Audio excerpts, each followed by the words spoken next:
الحمد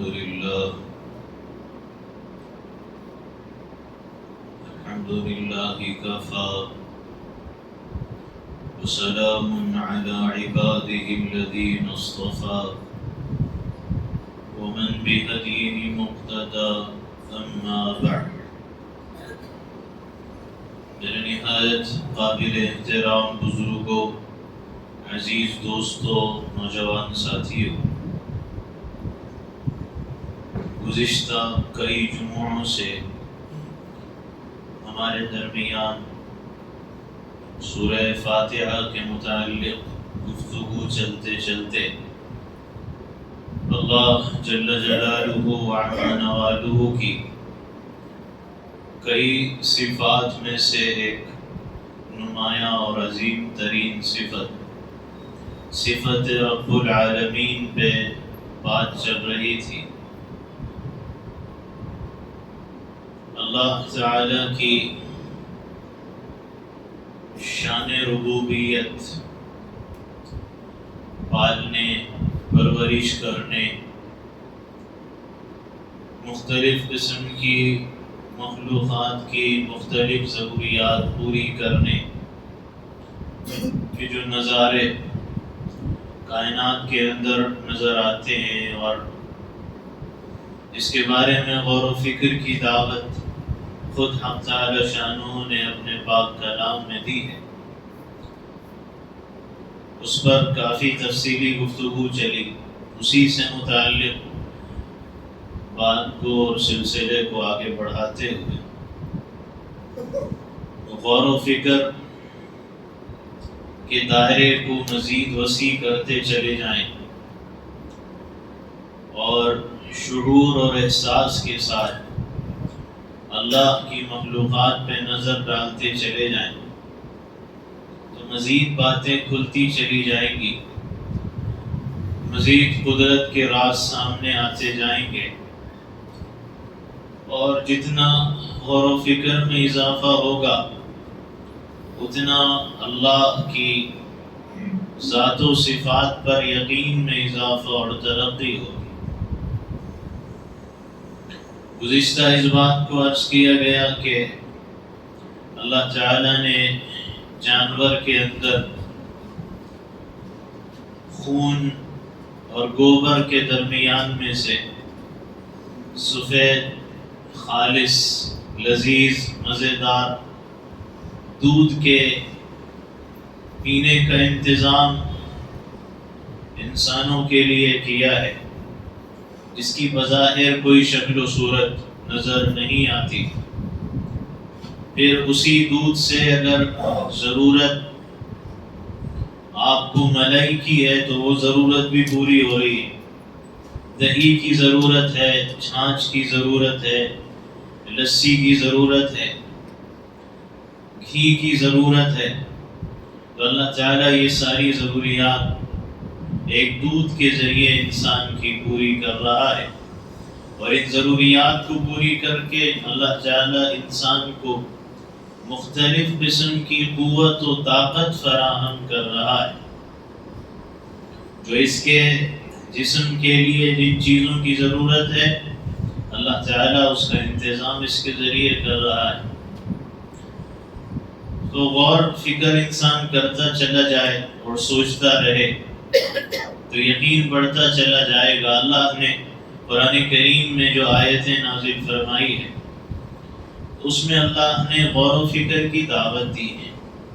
سورہ شعراء میں اللہ تعالیٰ فرماتا ہے کہ اولم يروا الى الارض كم انبتنا فيها من كل زوج كريم، کہ کیا یہ زمین کی طرف نہیں دیکھتے، زمین پہ غور و فکر نہیں کرتے کہ ہم نے زمین میں عمدہ قسم کی، نفیس قسم کی، جوڑے کے انداز میں کتنی چیزوں کو ہم نے پیدا کیا ہے، اس کو بنایا ہے، اس کو اگایا ہے، اور اس کا انتظام زمین کے اوپر کیا ہے.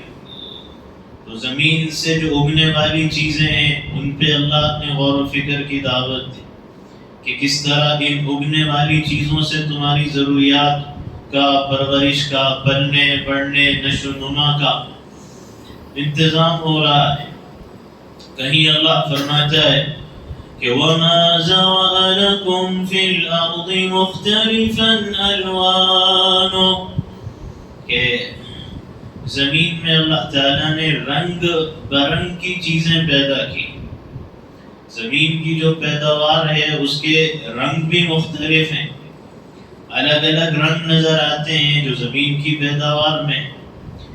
تو ایک تو فرمایا کہ رنگ مختلف، اور رنگ مختلف کا مطلب شکل و صورت بھی مختلف ہو گئی، اور پھر ساتھ فرمایا کہ مختلفاً اکل، کہ اس کے ذائقے بھی مختلف ہیں، اس کی لذت میں، اس کے مزے میں بھی فرق ہے۔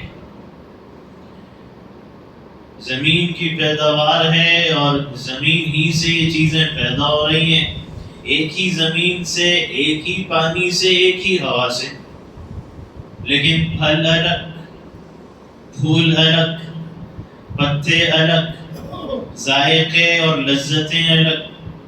حالانکہ ایک ہی زمین پہ مختلف قسم کے درخت، مختلف قسم کا رنگ، مختلف قسم کی شکل و صورت۔ تو اللہ نے فرمایا کہ اس میں ان لوگوں کے لیے عبرت کی نشانیاں ہیں جو نصیحت حاصل کرتے ہیں۔ تو نصیحت حاصل کرنے کی نیت سے ان میں غور و فکر کرو۔ کہیں اللہ فرماتا ہے سورہ رعد میں کہ وَفِي الْأَرْضِ قِطَعٌ مُتَجَاوِرَاتٌ، زمین میں دیکھ لو، زمین کی جو اللہ نے حصے کیے، زمین کے مختلف حصے، مختلف ایریے، مختلف علاقے، لیکن اللہ فرماتے ہیں کہ آس پاس کی زمینیں، لیکن آس پاس کی زمینوں کے اندر بھی تم کو فرق نظر آئے گا۔ بالکل پاس پاس کی زمینیں ہیں، لیکن پاس پاس اور آس پاس کی زمینوں کے اندر اگر دیکھو تو کسی زمین کے اندر سے اللہ تعالیٰ میٹھا پانی نکال رہا ہے، اور اس کے بالکل قریب کی زمین سے اللہ کھارا پانی نکال رہا ہے۔ بالکل آس پاس کی زمینیں ہیں، کوئی نرم ہے تو کوئی سخت سنگلاخ ہے، تو انسان اس پہ غور کرتا چلا جائے کیسا نظام رب کا ہے۔ اور پھر اتنا قریب، اتنے آس پاس ہونے کے باوجود بھی مختلف زمین کے قریب کے حصوں کی خصوصیات بھی الگ نظر آتی۔ یہ زمین ہے، اس کی خصوصیات الگ، اس سے لگ کر ایک زمین ہے، اس کی خصوصیات الگ۔ اور پھر آگے اللہ فرماتا ہے وَجَنَّاتٌ مِّنْ أَعْنَابٍ، پھر ہم نے اسی زمین پر انگور کے باغات بنائے، ضروریات پوری کرنے، ربوبیت کے انتظام کے لیے انگور کے باغات۔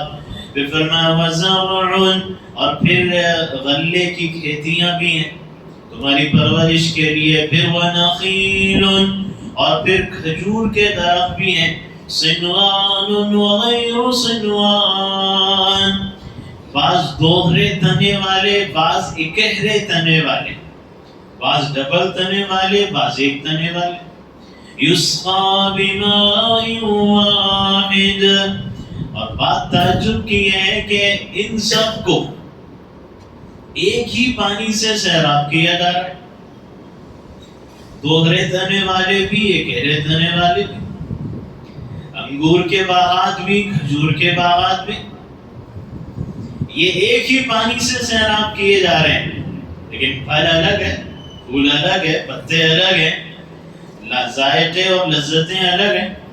اور فرمایا وَنُفَضِّلُ بَعْضَهَا عَلَى بَعْضٍ فِي الْأُكُلِ، اور ہم نے ان میں بعض پھلوں کو، بعض میووں کو بعض پر لذت و ذائقے میں برتری عطا کی، کسی کی لذت زیادہ، کسی کی کم، کسی کا ذائقہ بالکل ہی نہیں، اور کسی کا ذائقہ انتہائی میٹھا، انتہائی شیریں، انتہائی لذیذ۔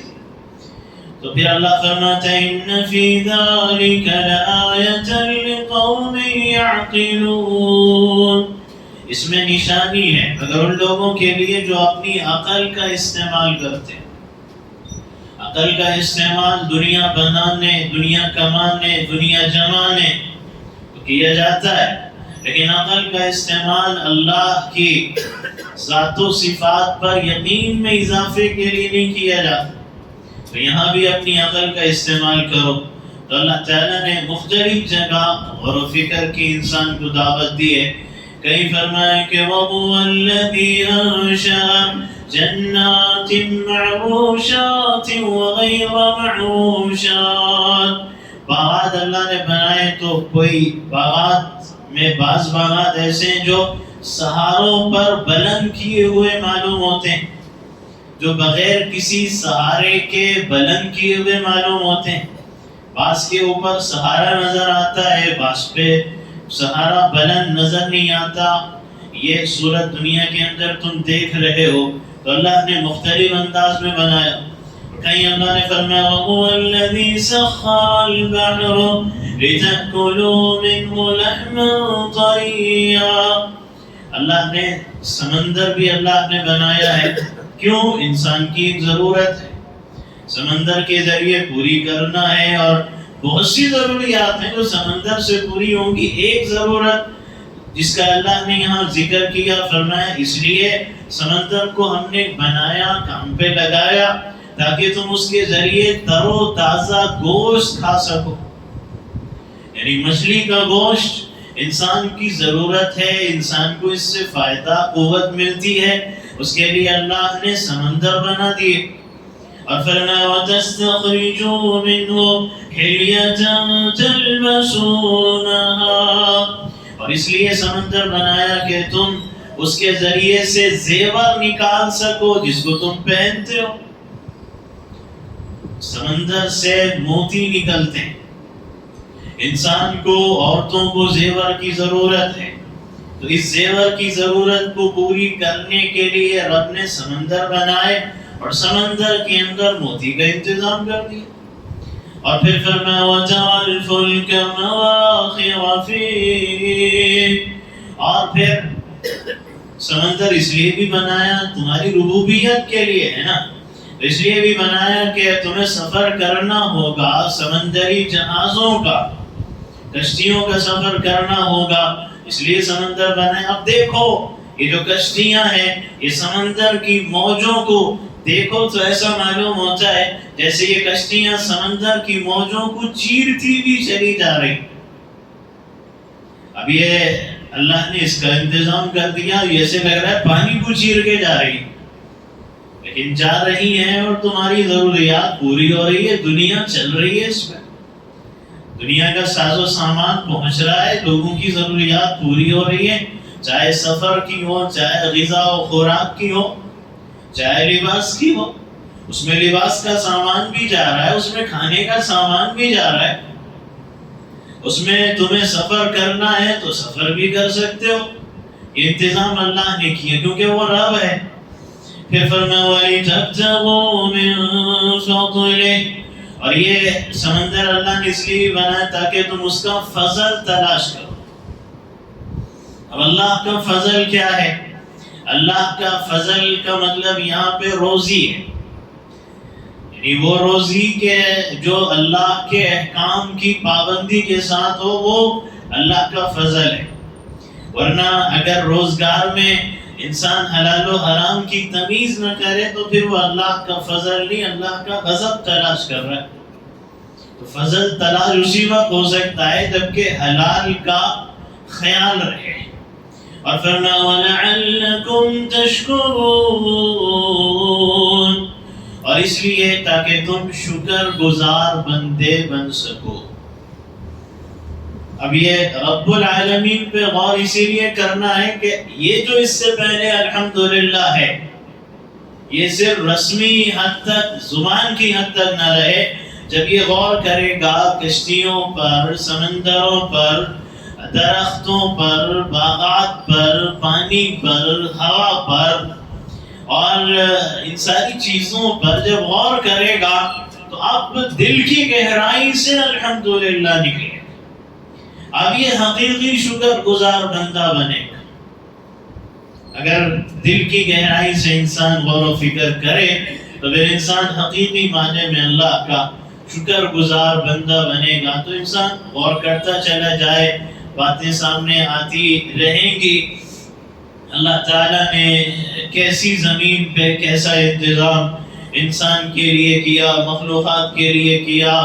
یعنی وہ زمین جو بظاہر جس میں کچھ نظر نہیں آتا تھا، لیکن اللہ نے اسی فرش خاک سے، گویا ایک مٹی کے بستر سے اللہ نے لہلہاتے کھیتوں اور سرسبز باغوں کے اگنے کا انتظام کر دیا، اور پھر اس زمین کے اندر سے چشموں کا، دریاؤں کا اور ندی نالوں کے بہنے کا، اس کے روا دوا ہونے کا اللہ نے انتظام کر دیا. یہی زمین ہے، مردہ نظر آتی ہے، ناکارہ نظر آتی ہے، کاشت اور فصل کے قابل نظر نہیں آتی. لیکن جب یہ مردہ، ناکارہ، ناقابل کاشت ہو جاتی ہے تو اب پھر دوبارہ اس کو جن چیزوں کی ضرورت ہے اس کی زندگی کے لیے، سائنس کی زبان میں جس کو کہا جاتا ہے کہ اب اس زمین کو دوبارہ ایمونیا کی ضرورت ہے، ہائیڈروجن کی ضرورت ہے، سلفائڈ کی ضرورت ہے، کاربن ڈائی آکسائڈ کی ضرورت ہے، اس کو دوبارہ زندگی ملنے کے لیے.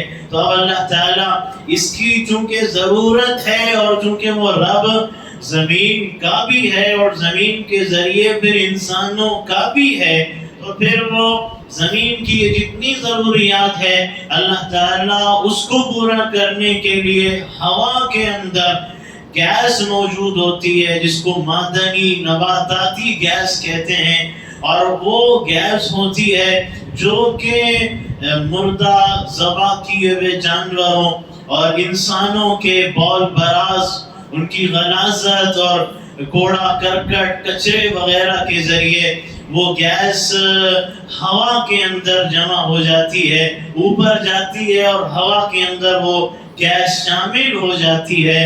اور پھر یہ ہوا کے اندر یہ جو گیس شامل ہو گئی ہے، پھر آگے چل کے جب بجلیاں چمکتی ہیں اور بارش برستی ہے تو یہ بارش کے قطرے، بجلی کی چمک اپنے اندر ان گیسوں کو ابزارو کر لیتے ہیں، جذب کر لیتے ہیں، اور پھر اس کے بعد جب بارش کے برسنے کا وقت آتا ہے تو بارش اس سارے ذخیرے کو لے کر زمین پہ برستی ہے جو کہ زمین کی ضرورت ہے.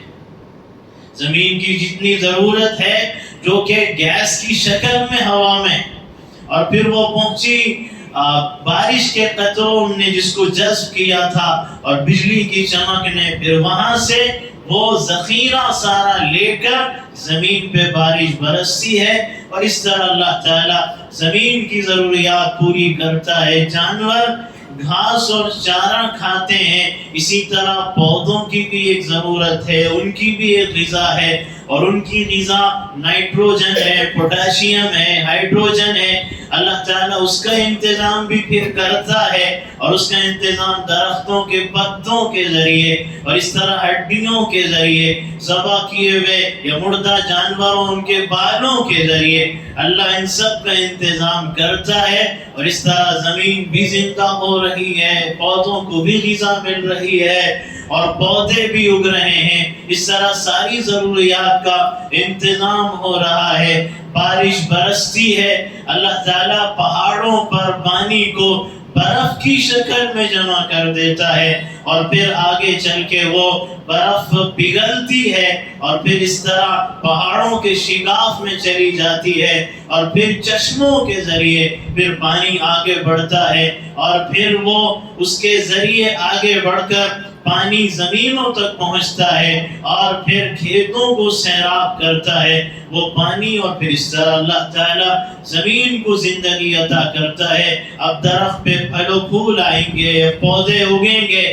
اب پھر جو اس کے ذریعے زمین کی ضرورت پوری ہوئی اور زمین پہ پودے لگے اور پھر وہ درختوں کی شکل میں تبدیل ہوئے، تو اللہ تعالیٰ پھر درختوں کی ضروریات بھی پوری کر رہا ہے. اور درختوں کی ضروریات اللہ تعالیٰ کس انداز میں پوری کر رہا ہے؟ کسی درخت کو دیکھو تو سایہ دار نظر آتا ہے، کسی درخت کو دیکھو تو پھلدار نظر آتا ہے، کسی درخت کو دیکھو تو ہوادار نظر آتا ہے، جیسے نیم اور پیپل کا درخت ہوتا ہے۔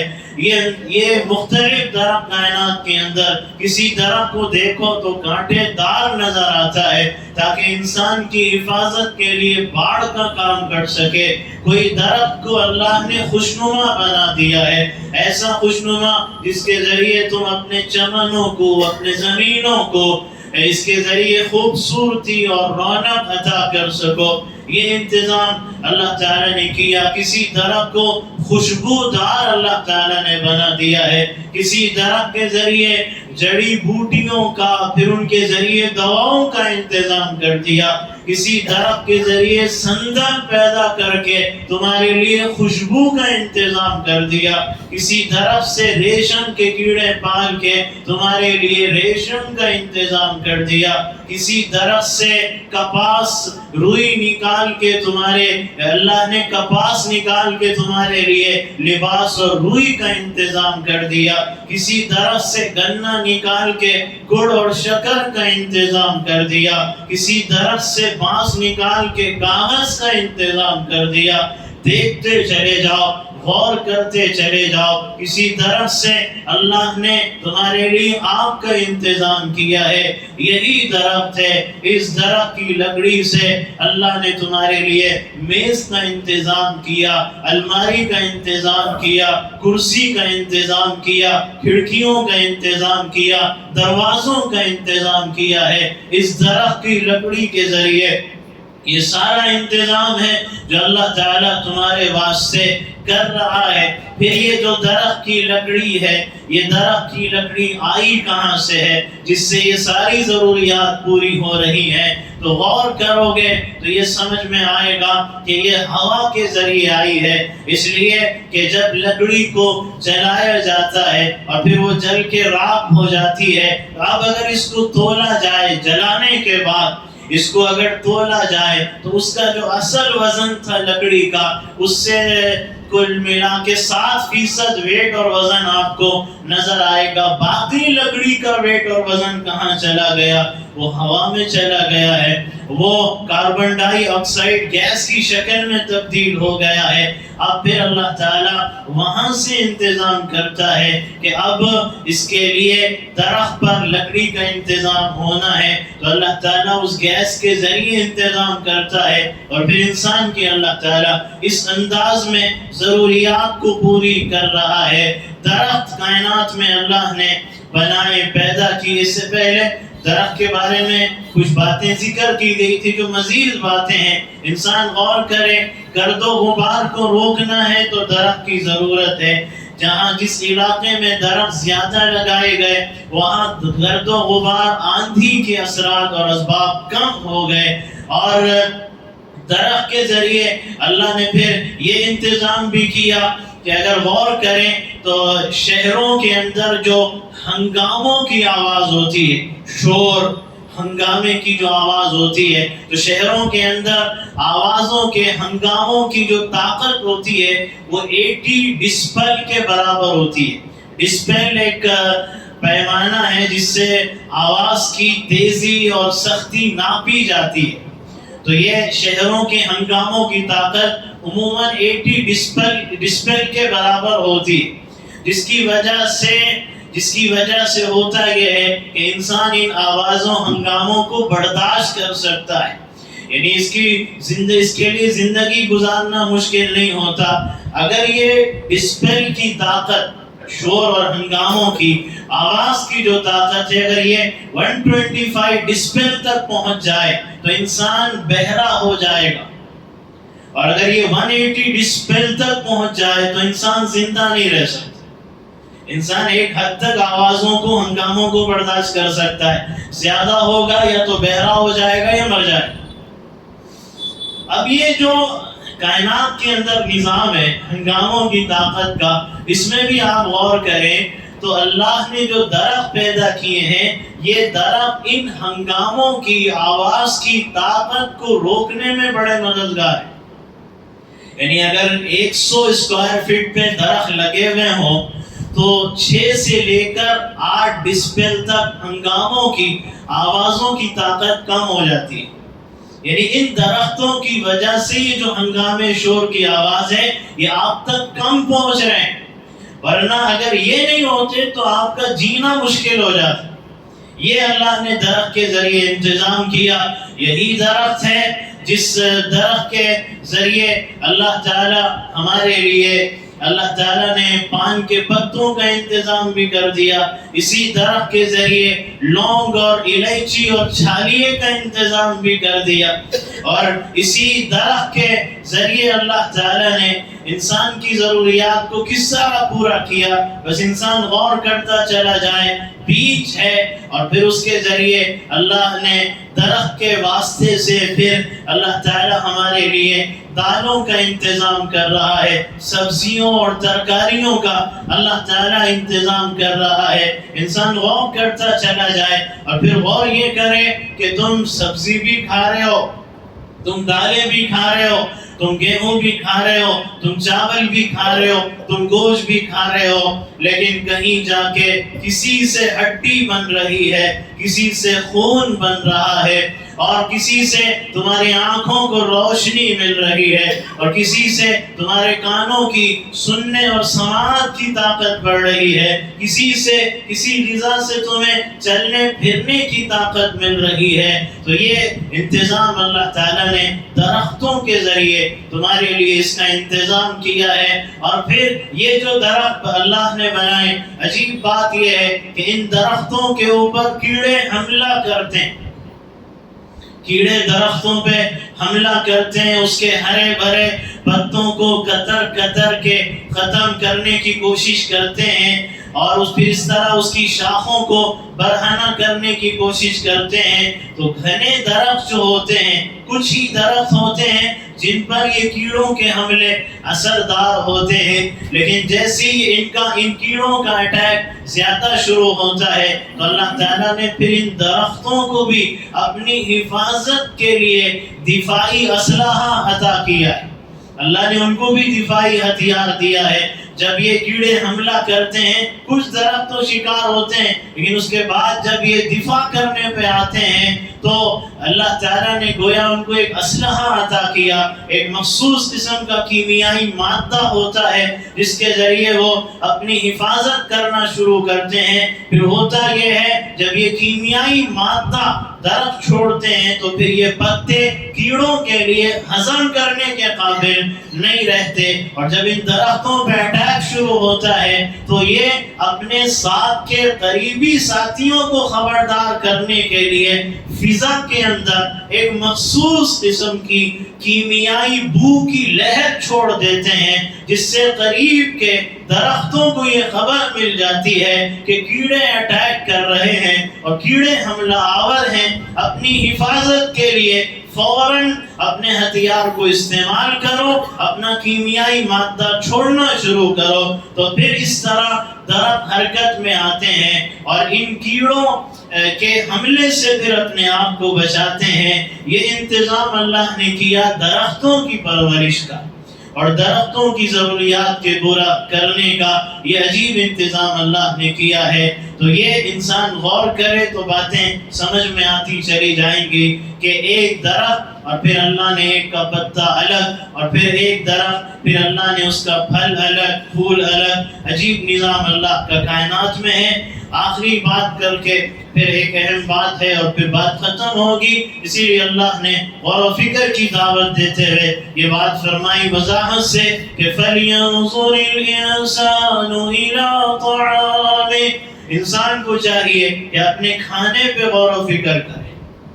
ذرا دیکھو اپنے روزانہ صبح شام دنوں رات بریک فاسٹ لنچ اور ڈنر کو ذرا دیکھو. اس کے علاوہ بھی چلتے پھرتے اٹھتے بیٹھتے کھاتے پیتے ہو.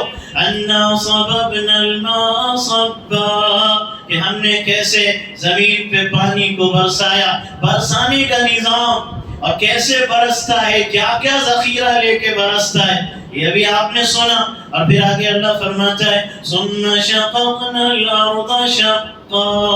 سورہ عبس کی آیتیں ہیں. اللہ فرماتے ہیں پھر پانی برسا کر ہم عجیب انداز میں زمین کو پھاڑتے ہیں.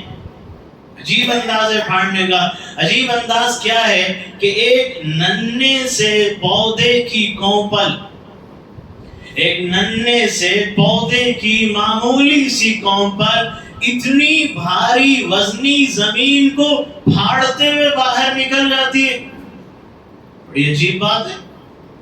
بس اتنی سی بات اللہ کی قدرت پر اور اللہ کی ربوبیت پہ ایمان لانے کے لیے کافی ہونی چاہیے تھی. یہ کیسے ہو سکتا ہے؟ لیکن ہو رہا ہے، اللہ کا نظام ہے، ہو رہا ہے. اور فَنَبَتْنَا فِيهَا حَبًّا، اور پھر اس کے بعد ہم ہی غلے اگاتے ہیں. اور پھر وَعِنَبًا وَقَضْبًا، غلے آگے انگور کے باغ ہیں، سبزیاں ہیں، ترکاریاں ہیں، کھاتے تو ہو لیکن غور نہیں کرتے. وَزَيْتُونًا وَنَخْلًا، زیتون کے باغات ہیں، کھجوروں کے باغات ہیں. وَحَدَائِقَ غُلْبًا، اور پھر دیکھو تو غلے بھی ہیں، باغات بھی ہیں، گنجان ہے، باغات ہیں، غلے ہیں، کھیتیاں ہیں. وَفَاكِهَةً وَأَبًّا، میوے فروٹس بھی ہیں، ویجیٹیبلز بھی ہیں، ترکاریاں بھی ہیں اور پھل بھی ہیں. یہ سارا نظام اللہ کا ہے. مَتَاعًا لَكُمْ وَلِأَنْعَامِكُمْ، اللہ فرما رہا ہے میں یہ بتا رہا ہوں، یہ گنا رہا ہوں، یہ سمجھا رہا ہوں. کیوں؟ اللہ کو ضرورت ہے اس کی؟ ہرگز نہیں. کس کو ضرورت ہے؟ یہ سب میں نے تمہارے فائدے کے لیے بنایا اور تمہارے فائدے کے لیے یہ سارا نظام چلا رہا ہوں.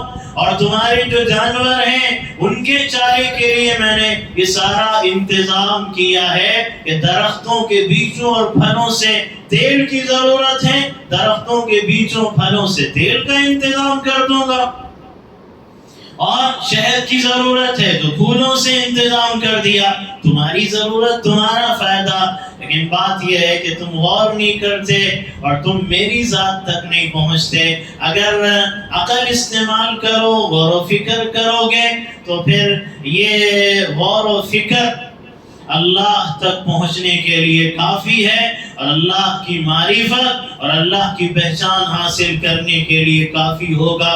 مگر شرط یہ ہے کہ انسان غور کرے، فکر کرے، سوچے اور سمجھے اس بارے میں، تو پھر اللہ کی ذات پر، اس کی صفات پر، اس کی شان ربوبیت پر، یقین پر دن بدن اضافہ اور ترقی ہوتی چلی جائے گی. باقی باتیں انشاءاللہ آئندہ آتی رہیں گی. آخر میں